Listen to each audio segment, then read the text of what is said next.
Cassandra's childhood obsession, Scott, was throwing another one of his tantrums, which meant she was getting ready to divorce me again. My heart felt like a dead weight in my chest. I looked at her, my voice flat. This will be divorcing number 8. Her face was a mask of guilt, her eyes pleading. Daniel, I don't have a choice. You know how Scott gets. He's threatening to hurt himself. I can't just let him, can I? Then came the line I'd memorized by heart. But don't worry, Daniel. Once he calms down, we'll get married again. I promise. The promise had long lost its meaning. We'd been through this cycle so many times. The clerks at City Hall greeted me like an old friend. I once overheard them call us the revolving door couple. Today, I stood there with the freshly printed divorce decree in hand. Behind the counter, a clerk smirked. So, when's wedding number 9? I shook my head, my voice low. There won't be a next time. But as I stepped outside, I saw Cassandra already doting on Scott, her hands smoothing his shoulders as if he were some fragile treasure. The same boy who, less than an hour ago, had pressed a shard of glass to his own throat and screamed like the world was ending, now smiled up at her, perfectly pacified by a few tender words. The sight made me feel like I was watching some surreal play. Was this really the same person who had shattered bottles and threatened to bleed out? Today should have been our 3rd wedding anniversary. 3 years. 8 marriages. 8 divorces. Our last I do had been only a month ago. Now here we were again, undoing vows that had barely dried. I used to laugh at memes about couples like us. I never imagined I'd become the joke. As I stumbled down the steps in a daze, Scott shot me a look, his smug expression cutting deeper than any knife. Cassie, you're not lying to me, are you? How did you finish the divorce so fast? Did Daniel try to stop you again? He just wants me gone so he can keep you to himself. Cassandra, drained and pale, didn't defend me this time. She only handed him the certificate. See? It's real. I wouldn't lie to you. Scott's face lit up. He lifted his chin, victorious, and when Cassandra wasn't looking, he sent me a glare full of contempt. I told myself he was just provoking me, but still, anger and heartbreak twisted inside my chest. The absurdity of it all was unbearable. This time, the reason for our collapse was almost laughable. A month ago, Cassandra had given me an early anniversary gift. Scott saw it, and in a fit of jealousy, erupted. One tantrum was all it took to land us back at City Hall. I remembered that clerk from last time, shaking her head as she stamped the papers. You two are here more than my mailman. My face burned with shame. In just 3 years, we'd filed so many times the staff knew us on site. Cassandra, though, had lashed out like a lioness. Just do your job. What's it to you if we marry and divorce for fun? That's our business, not yours. The clerk had processed the paperwork in silence, too stunned to argue. Since then, Scott had been counting down the 30-day waiting period, and this morning, he couldn't wait any longer. Cassandra dragged me here, once again, to make it official. Scott had shattered a glass, pressing a jagged shard against his own throat. His voice cracked as he shouted, "If you two don't divorce today, I might as well just die." Cassandra, who had only planned to soothe him until he calmed down, froze in panic. She grabbed my wrist, so hard her nails carved deep red crescents into my skin. "We have to do it today, Daniel," she hissed. "If we don't, Scott will do something terrible." In that instant, something inside me snapped into clarity. It didn't matter if I married Cassandra 100 times or 1,000. I would never come first. Scott always would. "All right, it's done. Let's go home," Cassandra said quickly, clutching Scott's arm as if he were the one who needed protection. Out of habit, I reached for the passenger door of her car.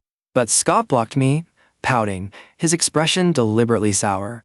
"Daniel, you and Cassie aren't married anymore. Wouldn't it look strange for you to ride with her?" I turned to Cassandra instinctively. She frowned, tugged at his arm, but he only shrugged her off. "I'm just saying the truth. You're divorced. What will people think if they see you two together? And Daniel, you should get used to keeping distance from an ex-wife. Someday you'll marry someone else, right?" Every word was sharpened, meant to cut. His logic even sounded reasonable. Cassandra's lips trembled. "Daniel, maybe it's for the best if..." She didn't finish. She didn't have to. I bit the inside of my cheek until I tasted blood. "It's fine," I said, my voice hoarse. "I'll walk." Scott's grin split wide with satisfaction as he slid into the passenger seat. Before driving off, Cassandra leaned toward me, whispering quickly, her eyes filled with guilt. Don't mind him. He's just moody. Once he settles, we'll remarry again. And this time it'll last. I swear. I didn't answer. I had heard that same promise 7 times before. And every time, I was the fool who believed. The reasons for each divorce played through my mind like a sick joke. The first was because Cassandra forgot Scott's birthday. The second because his cat went missing. The third because he dreamed she would abandon him after marriage. And this latest time? Because Cassandra gave me a gift, not him. The excuses only grew more absurd, but they were always enough to push her into his arms, leaving me behind. I had fought, argued, begged for fairness. But the ending was always the same. She'd soothe me with empty words, then bend to Scott's whims again. Now, after 8 divorces, I was done. A fire, no matter how fierce, eventually dies when drowned in enough cold water. My love had been extinguished. I trudged back to Cassandra's house in a fog. Even before I opened the door, I heard laughter inside. When I stepped in, Cassandra stood covered in flour, her expensive blouse stained white, her face glowing with laughter. I remembered when the tiniest spill on her clothes would earn me a scolding, her obsession with cleanliness making me tread carefully around her. But now, for Scott, she didn't mind a mess. Seeing me, she sighed in relief, tied an apron around my waist without asking, and pushed me toward the stove. Daniel, you're back. Cook something, will you? Scott and I are starving. Scott lounged on the sofa, voice lazy but commanding. I want pot roast. Make sure it's tender, falling off the bone. A bitter laugh slipped out of me. I looked him dead in the eye. You want to eat? Cook it yourself. With all the time you two spent playing with flour, you could have made a 5-course meal. The words weren't even cold when Cassandra shoved me hard. My back slammed against the corner of the dining table, sharp pain bursting across my spine. Daniel, what the hell is wrong with you? She snapped. I ask you to make one meal, and you talk to me like this? I clenched my jaw, holding back a groan. My silence only enraged her further. See, Cassie? Scott's voice oozed from the couch. I told you, Daniel can't stand me. Every time you ask him to do something for me, he throws a tantrum. If he were really my brother-in-law, you'd probably have to throw me out. Something in Cassandra's eyes hardened. She grabbed me by the arm and dragged me into the kitchen, shoving me against the counter. If you don't cook what Scott wants tonight, you can spend the night in here. The door slammed shut. My wrist throbbed, my elbow bleeding where it struck the stove. Scott's delighted laughter echoed through the walls. Cassandra re-entered moments later, frowning when she saw me standing motionless. Daniel, are you deliberately trying to defy me? You're his brother-in-law. What's the big deal about making him a meal? I straightened, a sneer tugging at my lips. Did you forget? We're divorced. That title doesn't apply anymore. Her face faltered. Then she softened, stepping close, arms wrapping around me in a fragile embrace. I lost my temper. Don't be upset. It's just temporary. Once Scott feels better, we can remarry again. Don't ruin everything over a small thing. She slipped a list of dishes into my hand, her eyes warning me. If you can make Scott happy, we'll get remarried sooner. Please, Daniel. Just do this. Her voice was gentle, but the threat was clear. Then she left me alone. A hollow ache swallowed me whole. When had our marriage become a small thing? When had my worth been reduced to how well I pleased Scott? I slid down to the floor, exhausted, my back against the cabinets. At some point, I drifted into sleep, only to be jolted awake by icy water drenching my body. Scott stood over me, grinning, an empty basin in his hand. Asked you to cook, not nap, loser. You think someone like you deserves Cassandra? Dream on. The plastic basin hit me in the forehead, splitting skin. My anger erupted. I hurled it back with all my strength.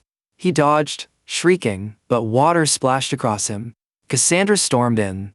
She took one look at Scott's soaked clothes and lunged at me, grabbing my collar with both hands.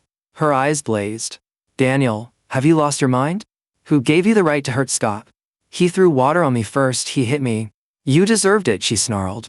I asked you to do one simple thing and you refused. You're lucky Scott only poured cold water on you. If it were me, I'd have thrown you onto the street. The last ember of hope inside me went out. My voice was quiet, flat. Then throw me out. Her grip faltered. She stared at my drenched clothes, the welt on my forehead, and her expression shifted to guilt. She dragged me into the bedroom, her tone calmer but heavy with disappointment. No matter what, it's no excuse to hurt Scott. He's young. Even if he makes mistakes, you should be the bigger person. And besides, look how long you wasted. Of course he got impulsive. She had found her excuse, and she clung to it. Daniel, your behavior has been a huge disappointment. Even if you don't like Scott, you could at least pretend. How are we supposed to remarry if you won't earn his approval? Her words cut like knives. Since when did our marriage depend on Scott's blessing? I kept my face blank. I understand. Relief softened her features. She handed me clean clothes, smiling again. Good. Now go apologize to Scott. Once you do, we'll put this behind us. I stared at her, a bitter smile twisting my lips. He humiliates me, and I'm the one who has to apologize? Her expression turned cold, her voice sharp. I'm not asking, Daniel. If you want to stay here, you'll do as I say. Apologize, make dinner, or get out. She left me there, and I laughed quietly to myself. She was right. This was her house, not mine. Every wall, every brick belonged to her. I had no claim, no right to be here anymore. 3 years ago, when we first met through our professor, Cassandra had made a solemn promise. Wherever I live, that will be Daniel's home. Lies. All of it. In the end, the only person you can truly rely on is yourself. Regret hit me like a wave. I had thrown away my career, my ambitions, my entire identity, just to play the role of a stay-at-home husband. And for what? To be used, discarded, and treated like I was worth nothing. After a long breath, I pulled out my phone and scrolled to a familiar number. My pride burned as I hit dial. When my old professor's voice answered, something inside me loosened. By the time the call ended, I had already made up my mind. I began packing. Minutes later, a knock came at the door. Excuse me, is Daniel Song here? I'm looking for Daniel Song. A woman stood on the doorstep, her voice steady, professional. Cassandra's body stiffened. Panic flickered in her eyes as unease crept over her face. Before she could answer, I emerged from the bedroom, suitcase in hand. Anna, I'm here. Cassandra rushed forward, grabbing my wrist in desperation. Daniel, what's the meaning of this? I pulled free, my tone even almost cold. It means from now on, if you two want to eat, you'll cook it yourselves. Her face drained of color. For the first time, real fear sparked in her eyes. I didn't wait for her reply. Instead, I stepped toward Anna, who was already smiling softly, her professional mask slipping into sympathy. It's been far too long, she said gently. You should have called me and the professor ages ago.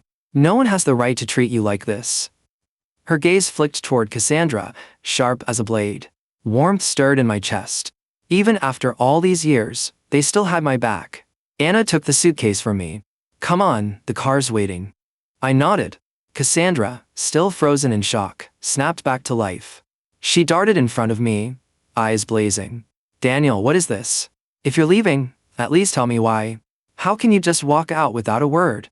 Her voice dripped with self-righteousness, as if she were the one being abandoned.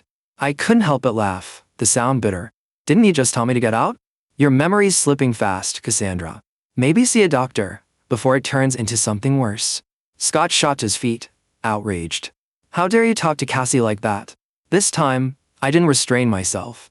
I caught his arm, yanked him forward, and swept his legs from under him. He crashed onto the floor, his surgically perfected nose crumpling against the tile. Don't get it twisted, I said, voice low. I only tolerated you before, because of Cassandra. You really think you can keep acting like a spoiled brat in front of me? Scott wailed, clutching his face. Cassie. Daniel's bullying me. Help me. Cassandra rushed to him, then glanced up at me, torn between fury and uncertainty. Finally, her tone softened, pleading. Daniel, you know I didn't mean what I said earlier. I was just angry. Let's not do this here. Come inside, we'll talk. Don't air our problems in front of outsiders. Her voice trembled slightly on the word outsiders, her eyes darting toward Anna. Once, that word might have pierced me, guilt tripped me back into submission. Not anymore. I had finally seen the truth, Cassandra always bending to Scott's will, Scott always weaponizing her love. And me caught like a fool in the cycle. Outsiders? I asked quietly. Cassandra, the only outsider here is you. Her whole body shivered. Her lips parted, stammering. You don't mean that. We're husband and wife. I cut her off with a sneer. We divorced today. Did you forget already? We are not husband and wife. Her face crumpled. The air grew heavy with her panic. I was done wasting words. I turned away. Anna, let's go. She opened the car door for me without hesitation. As I stepped inside, Cassandra lunged to follow, but Scott's pitiful cries pulled her back. Cassie, my face, look at it. Is my nose broken? Please take me to the hospital. Her instincts betrayed her. She dropped her chase to support him, torn but unable to let go. I caught her final cry as the car pulled away. Daniel, wait. I'll explain everything later, I swear. But I didn't look back. Anna, driving, let out a low chuckle. Danny, I didn't know you had it in you. Starting fights now, are we? I laughed too, for the first time in years. For a fleeting moment, it felt like we were back in the old research institute, me the restless troublemaker, her the patient senior who always covered for me. The car rolled to a stop before the faculty apartments. My steps faltered at the sight. Anna noticed immediately. What's this? Nerves already, she teased. I looked down, nudging a pebble with my shoe. The professor never approved of me and Cassandra. If she finds out how badly I messed up, she'll kill me. You know how terrifying she gets when she's mad. A familiar voice, sharp yet warm, rang through the night. Oh, so there are still things that scare you, boy? You get married, vanish for years, and now you say you're scared of me? I whipped my head up. Not far away, leaning on a cane, stood my professor. My eyes burned, and for a moment, words failed me. What? You see this old woman and can't even say hello anymore? I stumbled forward, voice breaking. Professor, I've missed you so much. Tears spilled freely at last. Her hand gripped mine firmly, her own eyes glistening. Enough, Danny. No more tears. You're safe now. Anna returned after parking, smiling through damp eyes. Come on, let's get inside. We can talk at home. It's cold out here. That night, I sat with my professor, pouring out years of silence. I only convinced her to rest when I remembered her age and saw her growing weary. The next morning, my phone buzzed with missed calls and unread messages. Cassandra's name filled the screen. She had been trying all night. I had left the phone on silent. And for once, I didn't regret it. I hadn't answered a single one of Cassandra's countless calls and texts. When I finally picked up my phone in the morning, it rang again. Out of old habit, my thumb betrayed me and slid across the green button. Her frantic voice burst through the speaker. Daniel, where the hell are you? Why haven't you answered me all night? And who's that woman who picked you up? You've never told me about her. What is she to you? Daniel, say something. I leaned back in my chair, listening with a strange satisfaction. For years, I'd been the one tortured by her obsession with Scott. Now it was her turn to squirm. Who she is, I replied evenly, is none of your concern. Don't forget, we're divorced. Even if I did have someone new, that would be perfectly acceptable. Or, do you get to play games with Scott while I'm forbidden to move on? There was a sharp silence, then her voice came back trembling, heavy with tears. Daniel, don't talk like that. There's nothing between me and Scott. He's like a little brother to me. I didn't miss a beat. And Anna is like a big sister to me. We're no different from you and him. Her ragged breathing told me she was close to breaking. Before she could speak again, I ended the call. For the first time in years, I felt light. With the professor's guidance, I returned to the research institute. I'd buried myself in the lab, working so intensely that I barely ate, slept, or touched my phone. Anna stood by me patiently, answering questions, filling in the gaps left by my long absence. I had no idea Cassandra was unraveling, circling the institute like a predator, digging into Anna's life. One evening, after more than 10 hours of work, Anna finally dragged me outside. Daniel, if you keep this up, you'll collapse before you make any breakthroughs. You need to take care of yourself too. I gave a distracted nod, still lost in formulas and results. Neither of us noticed Cassandra until she lunged from the shadows. Her nails slashed across Anna's face, leaving a vivid red mark. I froze. Cassandra planted herself in front of me, as if she were some savior. Daniel, don't be afraid. I'll protect you. The absurdity snapped me out of my daze. I shoved her aside and caught Anna as she staggered. Anna, are you alright? Just a scratch, she insisted, though blood was already trickling down her cheek. I turned, rage flaring. Cassandra, are you insane? What gives you the right to attack her? She flinched, her expression caught between disbelief and wounded innocence. I was protecting you. How can you say that? I laughed, sharp and bitter. Protecting me? When Scott mocked me, humiliated me, where were you then? Don't pretend to be a guardian now. If you really want to protect me, stay out of my life. We're divorced. Stop clinging to me. Her lips trembled, her face drained of color. Daniel, you've misunderstood. Our divorce was only temporary. We were supposed to remarry. That was the plan, wasn't it? I helped Anna to her feet, my face cold. That was your fantasy, not an agreement. I gave you everything once. But now? You're worth less to me than a stray dog. Cassandra staggered, her body folding against the wall as if my words had struck her physically. I ignored her, guiding Anna to a nearby clinic. Even with the cut stinging, Anna joked, "Why is it that whenever I'm with you, I end up getting hurt? Always saving you from disaster." Her humor broke through my anger. I puffed my chest and smirked. It's your honor to be wounded for my sake. We laughed together, the tension easing, until Cassandra appeared again. This time she was calmer, her eyes sharp with forced composure. She's your professor's daughter, isn't she? Your senior from the institute? Daniel, you don't need to use her as a shield just to get back at me. I let out a bitter chuckle. A shield? Who says a senior can't become something more? You and your childhood friend are inseparable. Why can't my senior and I be the same?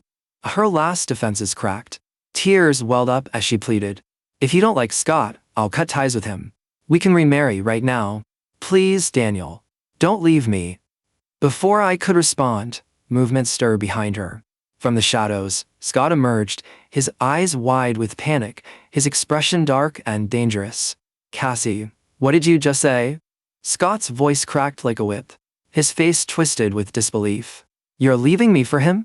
A chill ran down my spine. Something was terribly off about Scott. Before I could speak, Cassandra rushed in, her tone uneasy. Scott, let's go home and talk about this. I need to settle things with Daniel first. But Scott, who had always obeyed her without question, erupted instead. His scream was raw, almost hysterical. No. I heard you, Cassie. You can't leave me. I won't let you. Cassandra's patience snapped. Her eyes blazed. Scott, you're not a child anymore. I have my own life to live. How long do you plan to cling to me? Daniel and I have divorced 8 times because of you. When will you finally let go? Your life is my life. Scott shouted, his words tumbling out in a feverish frenzy. If he won't marry you, then I will. Cassandra froze. Horror spread across her face, as though she couldn't believe what she'd just heard. You've lost your mind, she whispered. You must be insane to even think that. Why not? Scott shot back, eyes wide and wild. We grew up together. She shook her head violently, disgust carving deep lines across her face. I've only ever seen you as a younger brother. I could never marry you. I could never love you like that. From today on, I want you out of my house. Her words were sharp, final, and merciless. Scott's face contorted. Bloodshot eyes gleamed with something dark, something unhinged. I won't let you go, Cassie. Never. And then, before anyone could stop him, he pulled a knife from his pocket and drove it into her chest. Again, and again. Scarlet splattered across his face, his hands, the floor. But he didn't stop. You'll only ever belong to me, Cassie, he laughed, a sound that was more beast than man. Only me. I stood frozen, the scene burning into my mind, until a soft hand covered my eyes. Don't look. Anna's calm voice steadied me. She slipped her fingers into mine and tugged me away. The police are already on their way. Come. I let her lead me out, though my ears still rang with Cassandra's screams and Scott's demented laughter. For months afterward, there was silence. No word about Cassandra, no whispers of Scott. It was as though the earth had swallowed them both. Half a year later, I was standing on a conference stage, presenting my lab's latest results. As I scanned the audience, my heart stuttered. Cassandra. The words slipped out before I could stop them. You're alive? Her lips curled into a weary, bitter smile. I know what you mean. But yes. I suppose I survived. Maybe I deserved it. Her voice trembled, heavy with regret. She had nurtured Scott's dependency, indulged him until it consumed them both. She had created the very monster who tried to destroy her. I said nothing. I didn't want to reopen wounds that had barely begun to close. She noticed, pain flickering in her eyes. I heard you married your senior, she said softly. Warmth filled me at the mention. I lifted my hand, showing the simple band on my finger. Yes, we just got married. And I'm truly happy. I don't ever have to wonder about another divorce or another remarriage. Cassandra's face went pale, white as ash. Her voice turned distant, as if she was speaking to herself more than to me. I sent Scott to prison. I think about the past every day. I regret everything. But the world has no cure for regret.